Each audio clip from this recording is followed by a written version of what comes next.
Hello viewers, আজ আমি তোমাদের ফোর্থ সাব ইন্সপেক্টরের 4 নাম্বার জিকে ক্লাস শুরু করছি।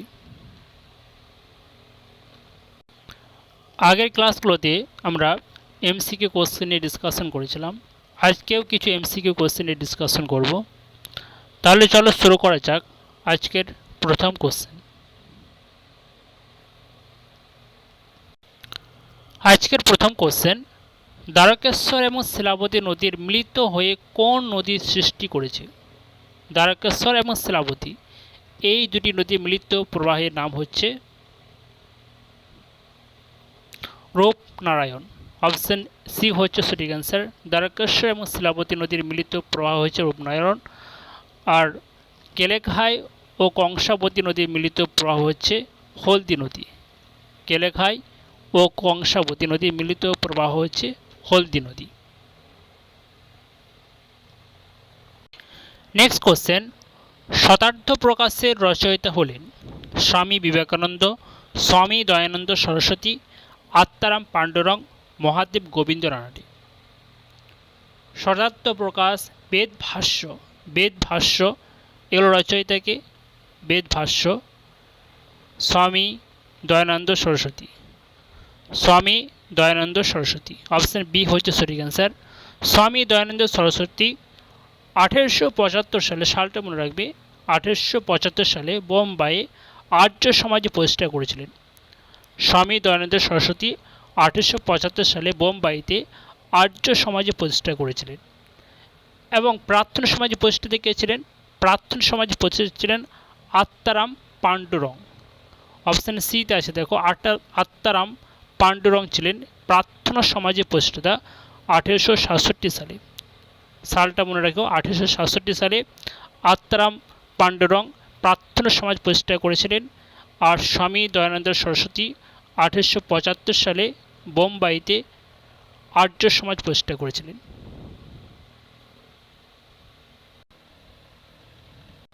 নেক্সট কোশ্চেন, অস্তিত্বের জন্য সংগ্রাম কার মতবাদ? অস্তিত্বের জন্য সংগ্রাম এটা কার মতবাদ? Lamarck, Darwin, Mendel, Weismann. অস্তিত্বের জন্য সংগ্রাম এটা হচ্ছে ডারউইনের মতবাদ। অপশন বি হচ্ছে সঠিক অ্যান্সার। আর কি আছে? প্রাকৃতিক নির্বাচনবাদ, এটা হচ্ছে ডারউইন। এই দুটোই খুবই ইম্পর্টেন্ট। অস্তিত্বের জন্য সংগ্রাম এবং প্রাকৃতিক নির্বাচনবাদ এগুলো হচ্ছে ডারউইনের মতবাদ। আর ল্যামার্কে কি আছে? অঙ্গের ব্যবহার অব্যবহার সূত্র, এটা হচ্ছে ল্যামার্ক। অঙ্গের ব্যবহার অব্যবহার সূত্র এটা হচ্ছে ল্যামার্কের, বা অর্জিত বৈশিষ্ট্যের বংশানুসরণ এগুলো সব হচ্ছে ল্যামার্কের মতবাদ। আর ভাইসম্যান ছিলেন জার্ম প্লাজম তত্ত্বের প্রবক্তা। জার্ম প্লাজম এর তত্ত্বের প্রবক্তা ছিলেন ভাইসম্যান, এগুলো মনে রাখবে। আর মেন্ডেল ছিলেন বংশগতিবিদ্যার জনক। বংশগতিবিদ্যার জনক ছিলেন মেন্ডেল।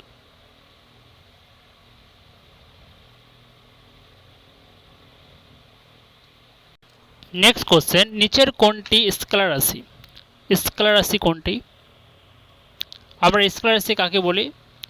স্কেলার রাশি হচ্ছে যে সমস্ত রাশির শুধু মান আছে কিন্তু কোনো অভিমুখ বা দিক নেই, তাদেরকে বলা হয় স্কেলার রাশি। আর যে সমস্ত রাশির মান ও অভিমুখ দুই আছে তাকে বলা হচ্ছে ভেক্টর রাশি। তাহলে স্কেলার রাশি কোনটা? যার শুধু মান আছে। তাহলে আয়তন হচ্ছে একটি স্কেলার রাশি, কারণ এর শুধু মান আছে, কোনো দিক বা অভিমুখ নেই। তাহলে অপশান ডি হচ্ছে সঠিক অ্যান্সার। আর ওজন, বেগ, বল, ত্বরণ, ভরবেগ এরা হচ্ছে সব ভেক্টর রাশি, কারণ এদের মান ও অভিমুখ দুই আছে, এরা হচ্ছে ভেক্টর রাশি।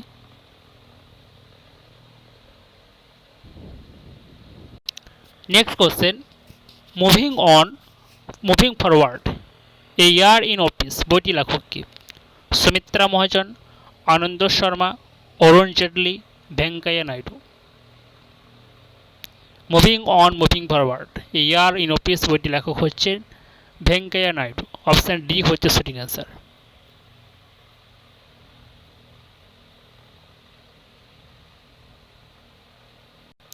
নেক্সট কোশ্চেন, কাঁদানে গ্যাসের উপাদান হলো? কাঁদানে গ্যাস তার উপাদান কি? Ethane, methane, chloropicrin, ether. তাহলে কাদানো গ্যাসের উপাদান হচ্ছে ক্লোরোপিগ্রিন, অপশান সি হচ্ছে সঠিক অ্যান্সার। আর মিথেন, একে বলা হয় মার্স গ্যাস বলা হয় মিথেনকে, CH4 এর সংকেত, একে বলা হচ্ছে মার্স গ্যাস, এটা মনে রাখবে।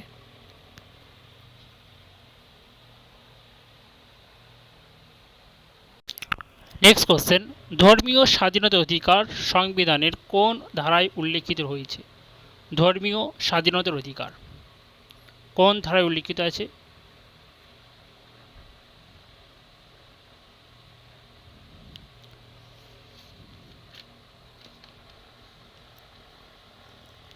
তো মৌলিক অধিকারের সংখ্যা কয়টি বর্তমানে? বর্তমানে মৌলিক অধিকারের সংখ্যা হচ্ছে 6টি।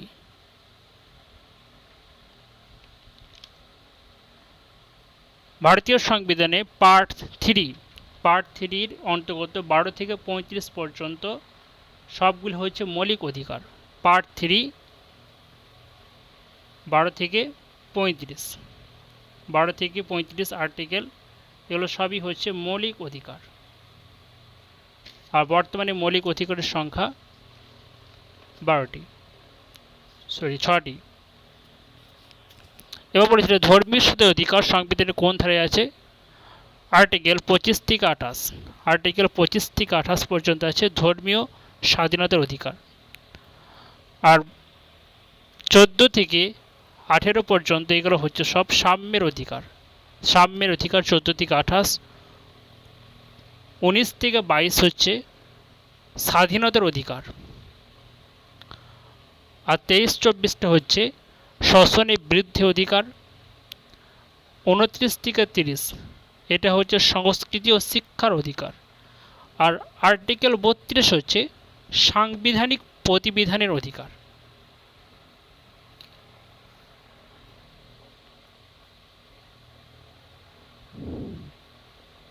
নেক্সট কোশ্চেন, ভারতের কোন রাজ্যে সর্বনিম্ন লিঙ্গানুপাত দেখা যায়? ভারতের কোন রাজ্যে সর্বনিম্ন লিঙ্গানুপাত দেখা যায়? বিহার, রাজস্থান, হরিয়ানা, মধ্যপ্রদেশ। সঠিক অ্যান্সার কী হবে? তার সঠিক অ্যান্সার হচ্ছে সর্বনিম্ন লিঙ্গানুপাত দেখা যায় হরিয়ানাতে। হরিয়ানা কত? 877:1000। আর সর্বাধিক হচ্ছে কেরলে, 1084:1000, সর্বাধিক হচ্ছে কেরলে, সর্বাধিক লিঙ্গানুপাত। আর বিহার হচ্ছে সর্বাধিক জনঘনত্বপূর্ণ রাজ্য হচ্ছে বিহার, সর্বাধিক জনঘনত্বপূর্ণ রাজ্য হচ্ছে বিহার, 1102 জন প্রতি বর্গ কিলোমিটারে, 1102 জন। বিহার হচ্ছে সর্বাধিক জনঘনত্বপূর্ণ রাজ্য। আর রাজস্থান কি? রাজস্থান হচ্ছে আয়তনের বৃহত্তম রাজ্য, এগুলো মনে রাখবে। রাজস্থান হচ্ছে আয়তনের বৃহত্তম রাজ্য।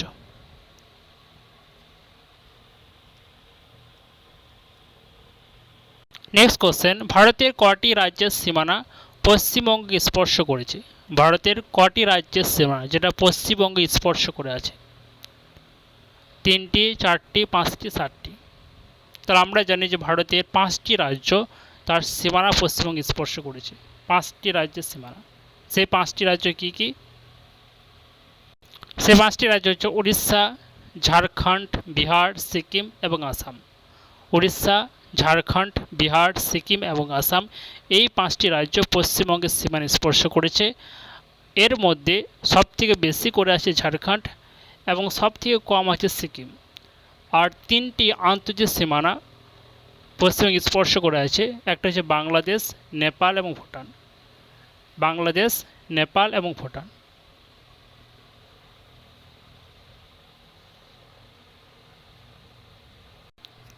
নেক্সট কোশ্চেন, ওকাই পরিকল্পনা কোন নদীর উপর গড়ে উঠেছে? ওকাই পরিকল্পনা এটা কোন নদীর উপর গড়ে উঠেছে? নর্মদা, কৃষ্ণা, শতদ্রু, তাপি বা তাপ্তি। তাহলে ওকাই পরিকল্পনা এটি অবস্থিত হচ্ছে গুজরাটে, গুজরাট রাজ্যের মনে রাখবে, গুজরাট রাজ্যে অবস্থিত। এটি তাপি নদীর উপর গড়ে উঠেছে, তাপি বা তাপ্তি নদীর উপর ওকাই পরিকল্পনা গড়ে উঠেছে। এর সাথে আরও কিছু মনে রাখবো, যেমন কৃষ্ণা নদীর উপর নাগার্জুন সাগর প্রকল্প, নর্মদা নদীর উপর সর্দার সরোবর ড্যাম, মহানদীর উপর হচ্ছে হীরাকুন্ড ড্যাম, আর শতদ্রু বা সতলুজ নদীর উপর হচ্ছে ভাগড়া নাগাল ড্যাম। কৃষ্ণা নাগার্জুন সাগর, নর্মদা হচ্ছে সর্দার সরোবর ড্যাম, মহানদী হীরাকুন্ড ড্যাম, সতলুজ বা শতদ্রু হচ্ছে ভাগড়া নাগাল ড্যাম।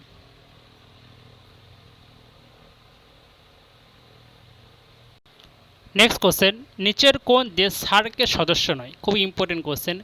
আমরা জানি সার্কের 8টি দেশ হচ্ছে সার্কের সদস্য, এদের মধ্যে কোন দেশটি সার্কের সদস্য নয়? নেপাল, বাংলাদেশ, আফগানিস্তান, মায়ানমার। তাহলে 8টি দেশ হচ্ছে সার্কের সদস্য, এদের মধ্যে মায়ানমার কিন্তু সার্কের সদস্য নয়। তাহলে অপশান ডি হবে সঠিক অ্যান্সার। সেই 8টি দেশ কি যারা সার্কের সদস্য? এখানের মধ্যে দেখো 3টে আছে, নেপাল, বাংলাদেশ, পাকিস্তান, আফগানিস্তান। তাহলে আফগানিস্তান, বাংলাদেশ, ভুটান, ইন্ডিয়া, মালদ্বীপ, নেপাল, পাকিস্তান এবং শ্রীলঙ্কা, এই 8টি দেশ হচ্ছে সার্কের সদস্য। আফগানিস্তান, বাংলাদেশ, ভুটান, ইন্ডিয়া, মালদ্বীপ, নেপাল, পাকিস্তান এবং শ্রীলঙ্কা। এই সার্ক প্রতিষ্ঠিত হয়েছিল কততে? 1985 সালে। সালটা মনে রাখবে, 1985 সালে 8 ডিসেম্বর। এর হেডকোয়ার্টার হচ্ছে নেপালে কাঠমান্ডুতে অবস্থিত। নেপালের কাঠমান্ডুতে এর হেডকোয়ার্টার অবস্থিত।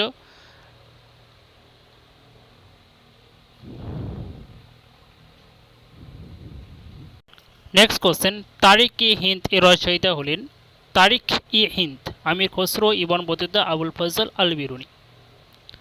তাহলে তারিক-ই-হিন্দ গ্রন্থের রচয়িতা হচ্ছেন আল বিরুনি। অপশান ডি হচ্ছে সঠিক অ্যান্সার, আল বিরুনি। আল বিরুনি মামুতের ভারত অভিযানে এসেছিলেন। এর সাথে আমরা মনে রাখবো যে তুগলকনামা, এটাও রচয়িত হচ্ছে আমির খসরু। তুগলকনামা, ইবান কিতাবুল রাহেলা হচ্ছে ইবন বতুতা। কিতাবুল রাহেলা, ইবন বতুতা। তারিক-ই-ফিরোজ শাহী, জিয়াউদ্দিন বার্নি, তবাকত-ই-নাসিরি, মিনহাজ-উস-সিরাজ। এগুলো মনে রাখবে। তুগলকনামা, আমির খসরু, কিতাবুল রাহেলা, ইবন বতুতা, তারিক-ই-ফিরোজ শাহী, জিয়াউদ্দিন বার্নি, তবাকত-ই-নাসিরি, মিনহাজ-উস-সিরাজ।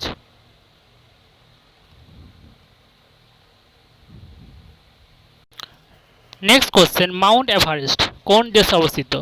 মাউন্ট এভারেস্ট কোন দেশে অবস্থিত? ভারত, চীন, ভুটান, নেপাল।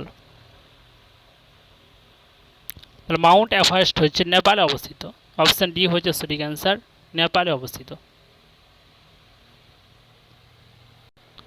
নেক্সট কোশ্চেন, কোন বাঙালি গ্রন্থকার অনিলা দেবী ছদ্মনাম নামে ব্যবহার করতেন?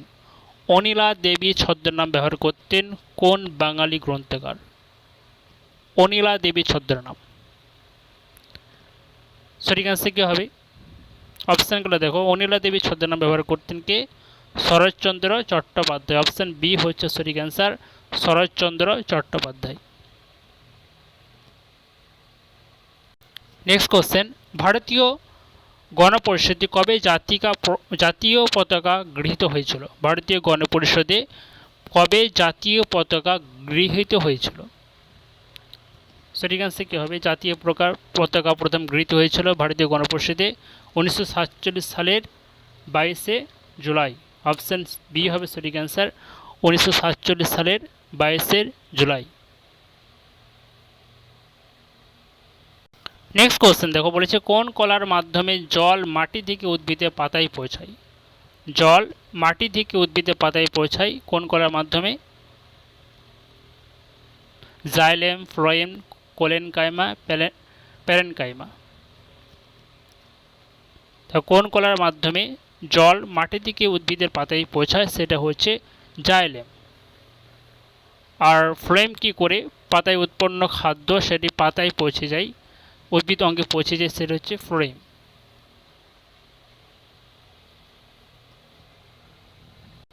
নেক্সট কোশ্চেন, নিচের কোন লবণটির দ্রাব্যতা উষ্ণতার বৃদ্ধির সঙ্গে বৃদ্ধি পায়? নিচের কোন লবণটির দ্রাব্যতা উষ্ণতার বৃদ্ধির সঙ্গে বৃদ্ধি পায়? CaSO2,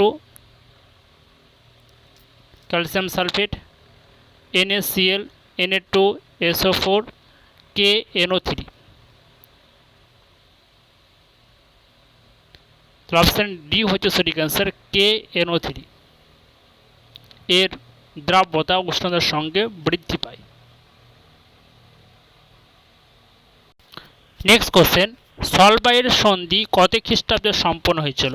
সলবাইয়ের সন্ধি কত খ্রিস্টাব্দে সম্পন্ন হয়েছিল? 1781, 1772, 1782, 1780। তো সলবাইয়ের সন্ধি এটা হয়েছিল 1782 খ্রিস্টাব্দে। অপশন সি হচ্ছে সঠিক অ্যান্সার, 1782।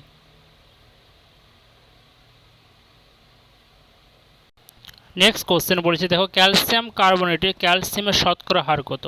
ক্যালসিয়াম কার্বনেট তাতে বলেছে ক্যালসিয়ামের শতকরা হার, তাহলে CaCO3।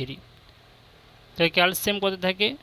40 প্লাস কার্বন 12 আর অক্সিজেন থাকে 16, 3 16 48, O3 আছে তাহলে 48, তাহলে টোটাল হচ্ছে কত? 100। তাহলে এই 100-র মধ্যে ক্যালসিয়ামের পরিমাণটা কত হচ্ছে? 40%। তাহলে অপশান ডি হবে সঠিক অ্যান্সার। তাহলে ক্যালসিয়াম কার্বনেটের ক্যালসিয়ামের পরিমাণটা হচ্ছে 40%।